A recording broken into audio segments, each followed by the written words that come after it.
Hello everyone. In this video, we will learn how to empty the recycle bin.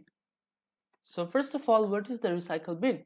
So the recycle bin temporarily stores all the files and folders before they are permanently deleted, which means every time you delete something from Windows, it is stored in the recycle bin. And this is how we are going to implement this video. Now let's get started. So now we are at my desktop and let's try opening the recycle bin. So we have a file called the cloud.txt in the recycle bin. So if I am to empty the entire recycle bin, so I will just right click on the recycle bin and just simply click on the empty recycle bin. And I will have to click on yes. And now if I go back to the recycle bin, now everything is moved. This folder is clean. The recycle bin is now empty. So this is how you empty the recycle bin. Now that file is permanently deleted from your computer. Now let's have a look at the summary.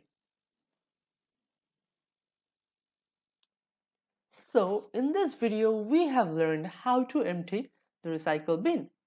Thank you for watching.